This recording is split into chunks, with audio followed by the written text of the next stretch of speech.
On appellera 4 personnes. On va justement mettre des capteurs pour qu'on voit leur rythme cardiaque pendant la prestation. Ah ouais. Vous ne trouverez aucun mot où clairement je vous dis que j'ai un problème à et tout. Madonna, elle t'a appelé bitch. Ouais. T'as été la bitch de Madonna. Ouais. Qu'est-ce que tu dis au mec qui a juste une photo de toi sur la table de chevet de sa femme?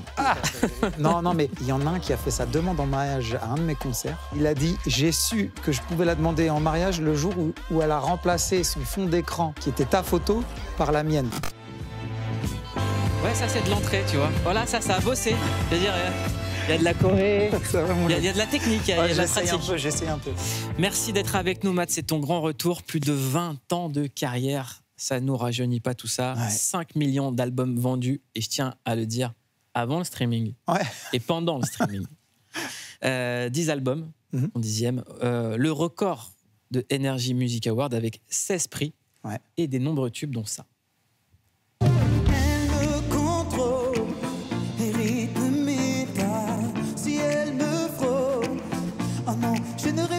Réponds plus de moi. Tout ce qui me reste, c'est juste une photo de toi. Juste une photo de toi. Juste une photo de toi. Tout ce que tu laisses, c'est juste une photo de toi. Juste une photo de toi. Juste une photo de toi. Je suis tombé. Je suis touché. Bravo, ma reine. Tu as gagné. Je ne suis qu'un fou. Un fou à enfermer. C'est ta peau contre ma peau. Ta peau contre ma peau, laisse-moi donner le tempo, laisse ta peau contre ma peau. 20 ans de carrière, et moi j'aime bien parler de ça avec toi, parce qu'au début tout le monde disait ça va pas durer, c'est un phénomène, il sort d'un concours, un petit beau gosse, vous allez voir, dans 2 ans c'est fini, et 20 ans de carrière. Qu'est-ce que tu as à leur dire à ces gens? Oh rien, moi j'avais un plan en tête, je savais que j'allais me remettre en question, que j'allais évoluer, que j'allais m'ouvrir à d'autres choses. Après, voilà, c'est le travail. J'aurais pu aussi ne pas bosser ma voix, ne pas bosser ma danse, et ça s'arrête au bout de 2 albums. Et après, il a fallu aussi un moment évoluer avec son temps, avec son âge, avec sa génération, et que les chansons, les thèmes, etc., s'ouvrent à d'autres choses pour que les gens de ma génération continuent de me suivre avec les années. Quand tu dis travailler la voix et la danse, tu penses que ça tient qu'à ça? Parce qu'il y a plein de gens qui chantent bien, qui dansent bien. Non, mais moi, je sais que j'avais un niveau en arrivant et qu'il fallait que je travaille, que je continue de travailler. Mais non, c'est des choix. C'est des choix de carrière, c'est des risques aussi à un moment de prendre. Quand je fais Robin des Bois à l'époque, alors que je remplis Bercy tout seul, tout le monde s'est dit qu'est-ce que c'est, et bim, ça fait strike, et ça m'ouvre encore à un autre public. Voilà, c'est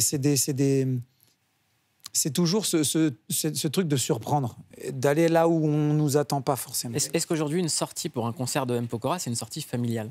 Ah ouais, il y a vraiment de tous les âges. Il y a vraiment de tous les âges. Il y a des familles qui viennent ensemble, les parents, les enfants? Ouais, alors il y a moins d'enfants maintenant, puisque maintenant c'est un peu plus les gens de ma génération. Donc on va dire il y a beaucoup entre 30 et plus.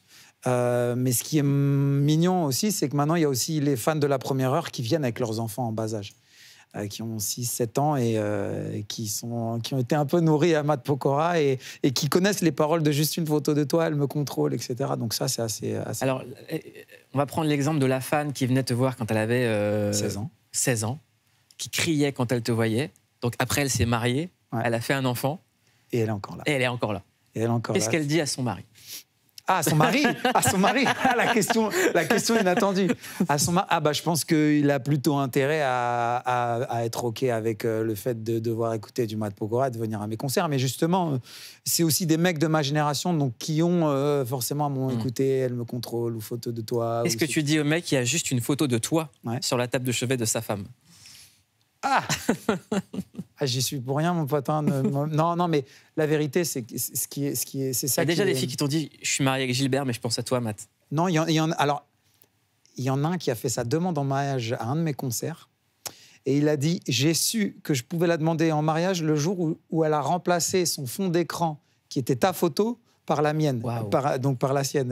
Et il a dit, à ce moment-là où j'ai vu que j'étais sur son fond d'écran, que j'avais pris ta place, Matt, j'ai su que je pouvais la demander en mariage. Donc non, c'est une petite anecdote un peu sympa. T'as des histoires avec des fans qui durent depuis 20 ans?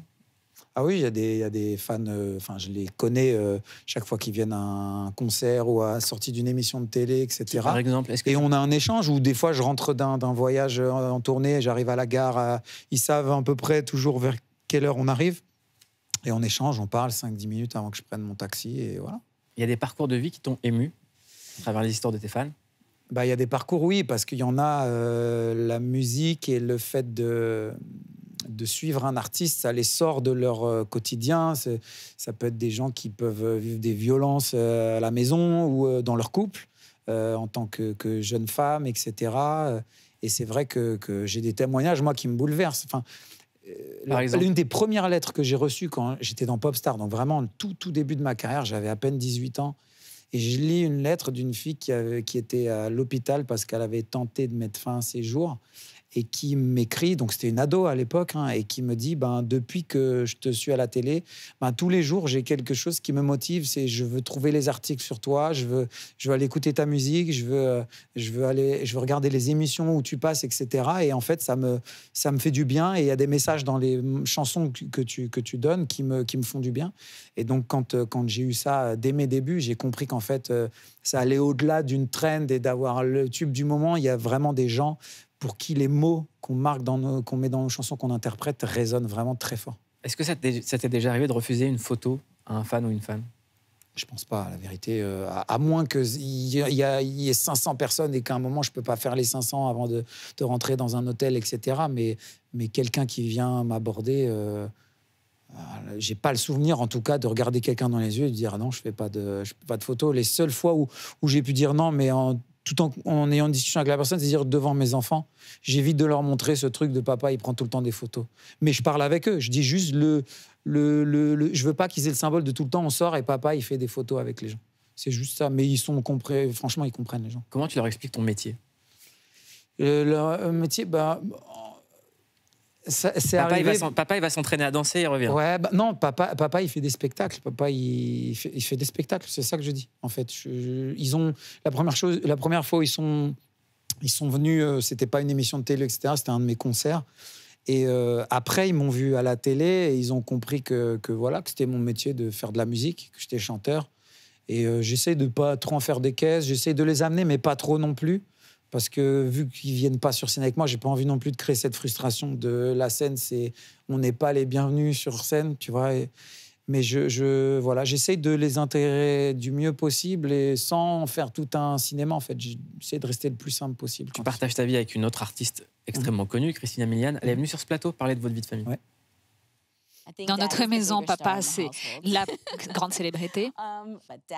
Leur père est vraiment la grande star. Ils sont allés à ces concerts. Et j'ai essayé de montrer mes films à mes enfants, mais ça ne marche pas très bien. Personne ne veut s'asseoir et regarder ces films. Les garçons sont vraiment fiers de leur père. Chaque fois qu'ils le voient chanter, chaque fois qu'on va à un concert, ils crient « Papa, papa ». Et ils aiment beaucoup quand les gens les regardent et qu'ils disent « C'est mon papa ». Ils sont vraiment fiers de leur père. Comment tu gères cette vie de famille avec quelqu'un de si exposé? Déjà, on est deux personnes assez simples. Nous, on aime marcher, on aime être au cœur des gens. Enfin, on se camoufle pas, on se cache pas, on se balade partout. On va au parc avec nos enfants. Quand les gens viennent nous aborder, c'est toujours, c'est que de l'amour. C'est ce que je dis. Je dis honnêtement, je vais pas me plaindre quand on vient nous voir et qu'on dit on vous dérange. Je dis vous savez quoi, pourvu que ça dure. Pourvu que ça dure encore longtemps, qu'on vienne nous aborder, qu'on nous dise des mots gentils comme ça et qu'on soit bienveillant avec nous. Donc voilà, je pense que la bienveillance attire la bienveillance et on est deux personnes foncièrement bienveillants. Vous passez votre temps aujourd'hui aux États-Unis ou en France? On est en France. Ouais. En France, les enfants sont à l'école en France et on fait nos vacances des fois aux États-Unis pour qu'elle voie évidemment sa famille qui est à Los Angeles. Mais, comment elle s'est adaptée à la France? Comment elle s'est adaptée? Elle est descendue, elle a marché dans la rue, elle a commencé à tomber amoureuse de Paris et de cette vie parisienne où on fait tout à pied. Enfin, Los Angeles, si tu prends pas la voiture et que tu n'es pas prêt à faire 1 heure aller, 1 heure retour pour voir un ami, tu vois jamais personne. Elle descend, il y a des amis, elle va boire un café.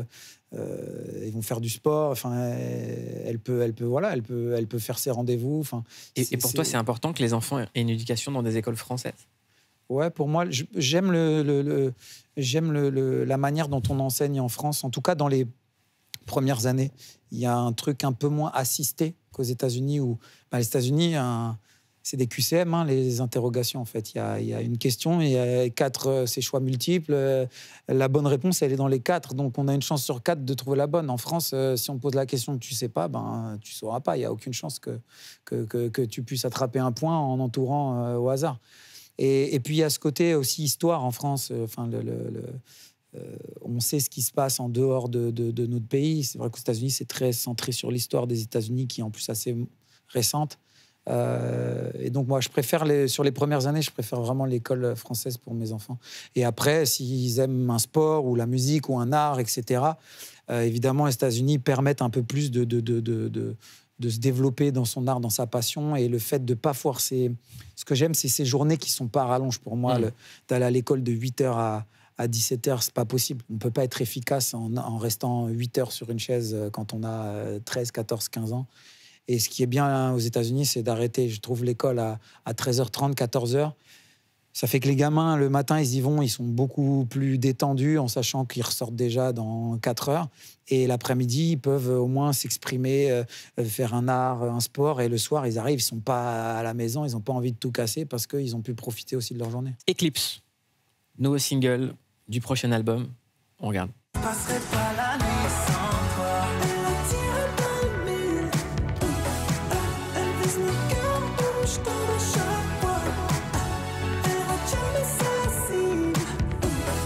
Et c'est dangereux, mais je mise tout sur toi. Puis on s'éclipse.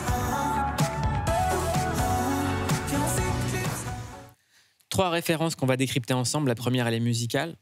C'est le drum kit de Prince, sur le morceau When Doves Cry, qui a une section rythmique iconique. Incroyable. Ce qui est dingue avec ce morceau de Prince, c'est qu'à la base, personne ne voulait sortir parce que c'est juste un beat et il n'y avait pas de basse. Ouais. Pourquoi est-ce que tu as voulu rendre hommage à Prince ? Parce qu'il fait partie de cette culture musicale qui m'a donné envie de faire ce métier, de ce qui m'a passionné pour la musique, pour le son, pour la prod, pour la production musicale. Et voilà, Prince, Michael Jackson, c'est évidemment les 2 artistes qui musicalement m'ont mis une tarte quand j'étais gamin. Est-ce que c'est pas une bêtise d'opposer Prince et Michael ? Si, c'est une énorme connerie. De toute façon, moi, l'opposition en général, c'est quelque chose qui ne me plaît pas. On peut avoir un avis sans être forcément opposé à la personne qui se retrouve sur la conversation avec nous, etc. Mais en tout cas, je pense que c'était aussi 2 personnages assez particuliers quand même, et que c'est un peu le côté de jamais vraiment se croiser, de jamais vraiment se côtoyer qui a un peu nourri Sauf quand ils sont en présence du daron, James Brown. Ouais, c'est ça. Lui, de toute façon, je pense que eux, ils ont été inspirés par cette génération-là, donc forcément, ils se faisaient un peu petits devant un artiste comme lui. Mais non, c'est 2 génies, c'est 2 mecs qui ont révolutionné la musique, la manière aussi de l'amener aux oreilles du public et de la présenter même visuellement. Et moi, voilà, ce kit de drum là, qui est le clin d'œil de ce morceau. Pour moi, c'est le premier, ça et Smooth Criminal aussi, un peu après, c'est 2 prods qui avaient vraiment 30 ans d'avance sur leur temps. Autre référence, bien évidemment, c'est Matrix. On a une question à te poser. This is your last chance. After this, there is no turning back. You take the blue pill, the story ends. You wake up in your bed and believe whatever you want to believe. You take the red pill. You stay in Wonderland, and I show you how deep the rabbit hole goes.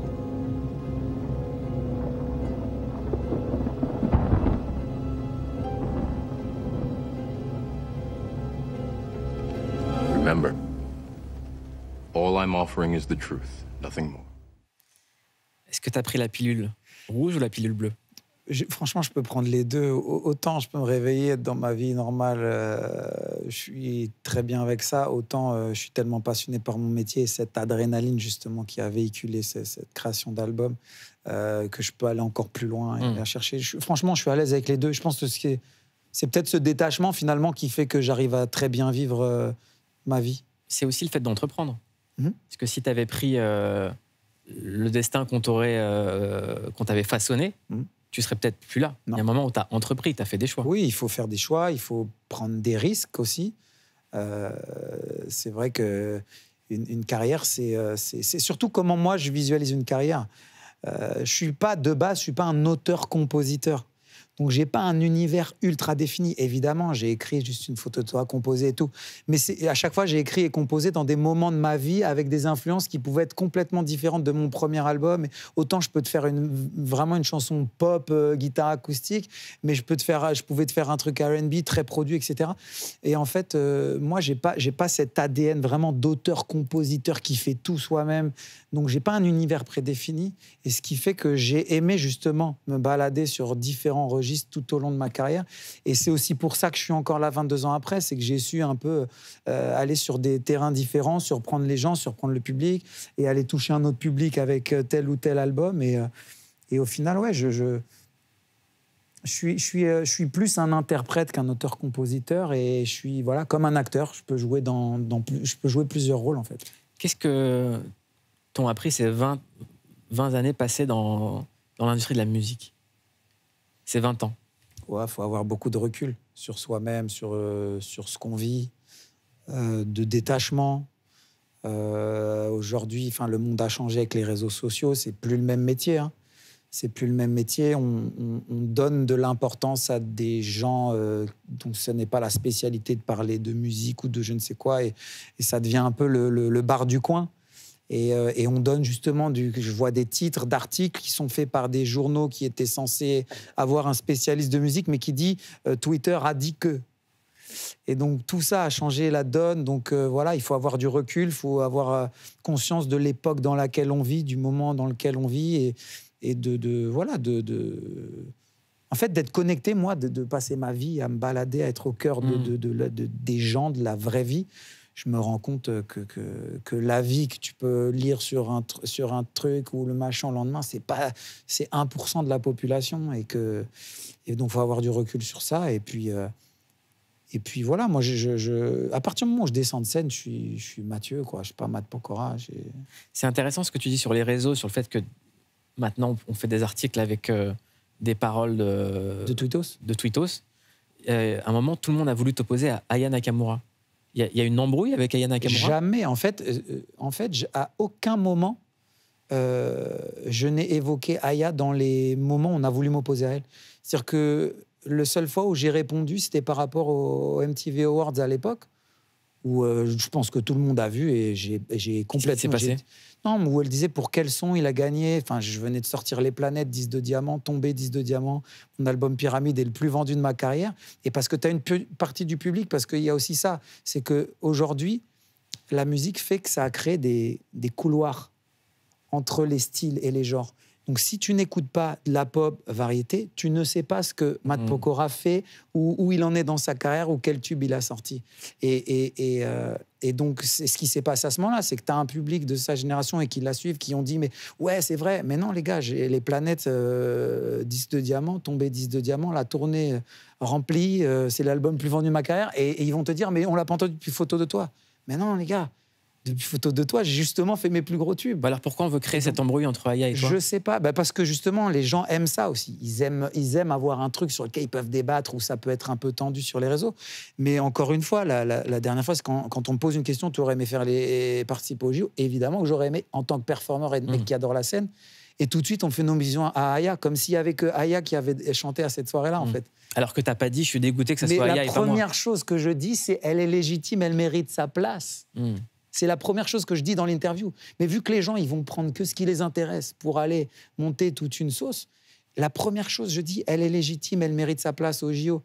Par contre, moi, vous me demandez si j'ai envie. Évidemment que j'aimerais le faire et je me sentais légitime en tant que performeur. Et on a vu, c'est pas que des gens qui ont une carrière internationale qui ont chanté, que ce soit la cérémonie d'ouverture. T'as encore le seum de pas avoir fait les JO? Non, pas du tout. C'est juste que...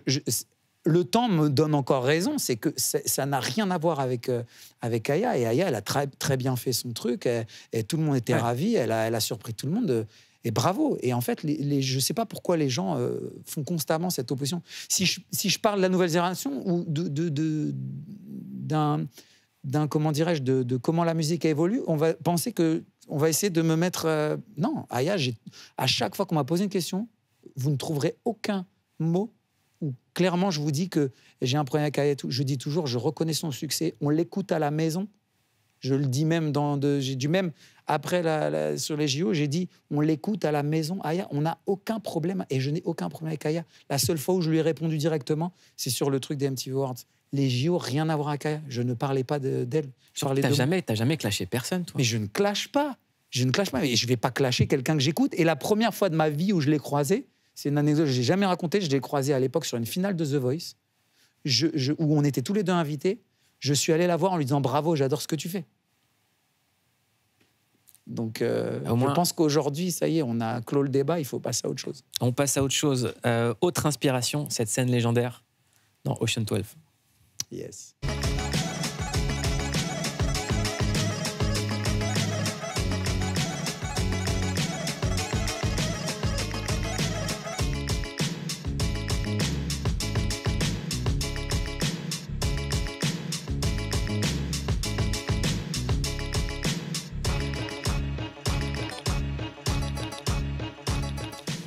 Pourquoi ça a été une inspiration pour toi ?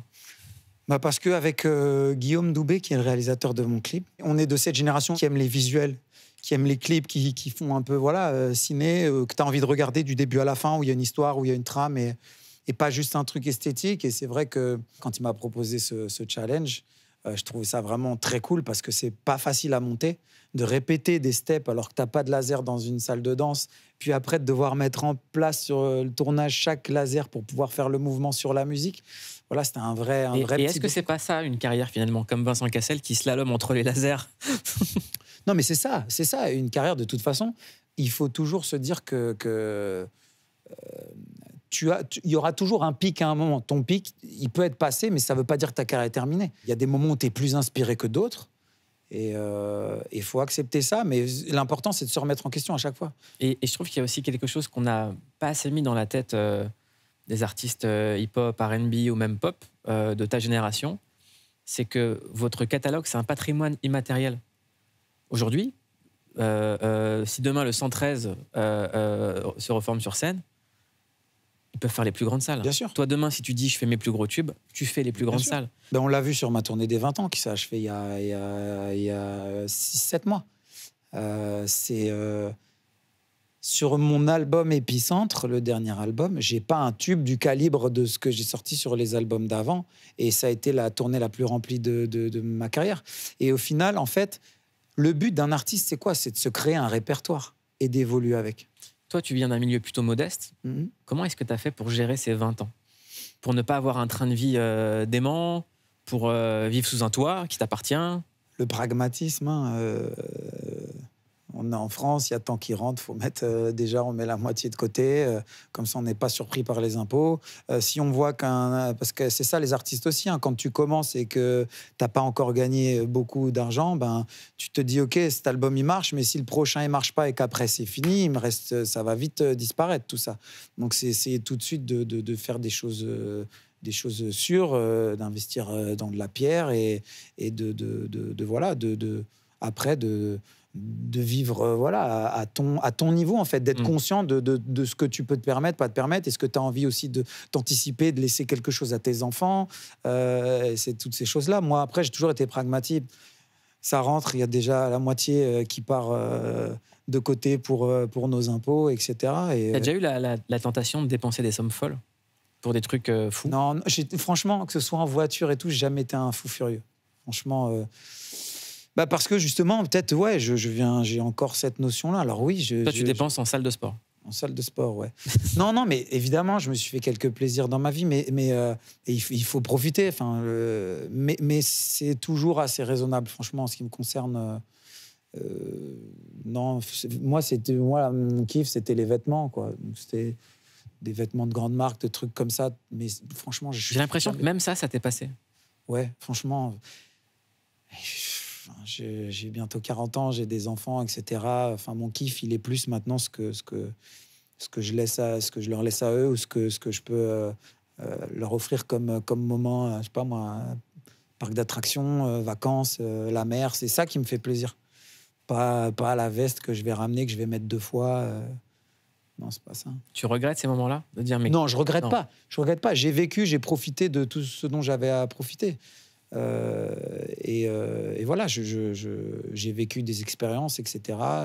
Des fois, c'est coûteux, telle vacances, etc. Je l'ai fait, voilà. Mais parce qu'on en connaît, hein, des pères de famille qui, dès qu'ils peuvent, ils vont en boîte et ils déconnent. Ah ouais, non, moi, déjà, avant d'être père de famille, j'étais pas très boîte. Hein, tu me connais, je suis pas trop du genre à être dans les soirées, etc. Mais non, après, c'est un entourage. Hein. J'ai toujours été entouré de gens bien et qui n'étaient pas là pour ces raisons-là, pas pour que j'arrose et que je paye pour tout. Et pas de drogue, pas d'alcool. Ah non, jamais. Pour le coup, ça, non. Et c'est important de le transmettre aux plus jeunes qui t'écoutent, en fait. Oui, bon, moi, j'ai toujours essayé de véhiculer ça, hein, en tout cas. C'était d'esprit positif, de travailleur. J'oublie pas d'où je viens. Je suis petit-fils de mineur. Hein. Mon grand-père, paix à son âme, il en est mort hein, de ce qu'il a respiré dans les mines dans l'Est de la France. Et donc voilà, j'ai un grand-père qui était militaire de carrière, donc sens du travail, du sacrifice pour sa patrie, etc. Donc j'ai gardé ces valeurs-là, en tout cas. On ne le dira jamais assez, la drogue, c'est de la merde. C'est de la merde. On écoute Madonna. Enfin, on t'écoute parler de Madonna. Ah. C'est qui ceux qui t'ont le plus impressionné dans ces moments-là? Des mecs de tous les gens que j'ai rencontrés? Ouais, de tous les gens. Madonna. Je me suis entraîné avec elle, j'étais chez elle. Je sais que Madonna, c'est une machine de guerre, tu vois. Et je me dis, je suis confiant, tu vois. Je suis en salle de gym, je fais des acrobaties, donc je suis plutôt solide et tout. Mais en fait, ce que je savais pas, c'est que c'était un entraînement de cardio. Et j'arrive dans la salle, comment elle s'entraîne, Madonna? Elle monte les chauffages, il fait au moins 36 degrés dans la salle, facile, 36, 37 degrés, tu vois. Et ça enchaîne et tout, sans répit, tu vois, abdos, les steps, les machins, les mountain climbers, là, machin, t'arrêtes pas. Et au bout de 12 minutes, je commence à, tu vois, je vois des étoiles, enfin, je m'assois au sol. Elle me dit, allez, Matt. Je crois même, elle me dit, come on, bitch. Wow. Madonna, elle t'a appelé bitch. Ouais. T'as été la bitch de Madonna. Ouais. Ouais, franchement, elle m'a impressionné. Mais ça aussi, ça a été un déclic important dans ma carrière. Je me suis entraîné différemment, plus durement, suite à ça. Et j'ai compris que voilà, pour durer à ce niveau de performance, son corps, fallait l'entretenir. Parce qu'à ce moment-là, je pense qu'elle doit avoir une cinquantaine d'années hein, quand on s'entraîne ensemble. Et d'avoir pu un peu échanger avec elle. Voilà, évidemment, c'est un exemple pour moi. C'est une performeuse, c'est peut-être la plus grande légende, peut-être aujourd'hui Beyoncé qui arrive à son niveau chez les filles en tout cas. Et pour moi, d'avoir pu échanger avec elle, de la voir à l'œuvre surtout, de pouvoir m'entraîner, de me rendre compte de ce que c'était la Ligue des Champions. Ouais.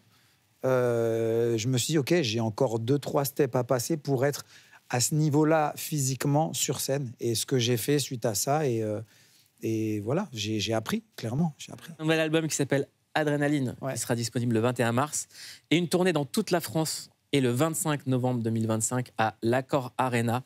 Et j'ai l'impression que la tournée repartira. Et d'ailleurs, dans la tournée, il y a un truc dont il faut qu'on parle, c'est qu'Adrénaline. Le jeu avec le public. Il y a un truc avec le public, c'est qu'en fait, chaque soir, dans chaque ville, Adrénaline, c'est bien parce que c'est ce que moi je ressens, c'est ce qui m'amène à chaque fois y retourner, c'est cette recherche de ce moment de partage, d'intensité avec le public chaque soir, de communion. Mais ce que j'ai envie, c'est que ressentent ce que moi je peux ressentir le temps d'un morceau. Et donc chaque soir, dans chaque ville, on va faire, on aura un site que je lancerai où les gens s'inscriront dans la ville où ils sont avec leur numéro de siège. On les appellera chaque soir, on appellera 4 personnes. On a créé une structure sur la scène seulement pour eux. Et là, pendant le temps d'un morceau iconique de mon répertoire, ils vont vraiment vivre et prendre toute cette énergie que je reçois, toute l'adrénaline. Et on va justement mettre des capteurs pour qu'on voit leur rythme cardiaque pendant la prestation. Ah ouais. Que les gens se rendent compte quand on sait à combien on est à peu près au repos et combien ils auront de battements par minute au moment d'être sur scène avec moi. Là, tu es au repos. Là, je suis au repos, moi. Là, tu peux prendre, là, je suis bien. Là, je peux même faire de la plongée sous-marine. C'est grand bleu et tout, je ralentis mon rythme cardiaque. Je le rappelle, l'album Adrénaline, ça sort le 21 mars. Yes. Et tourné dans toute la France, 25 novembre 2025 à l'Accor Arena. Merci beaucoup, Matt. Plaisir, toujours un plaisir.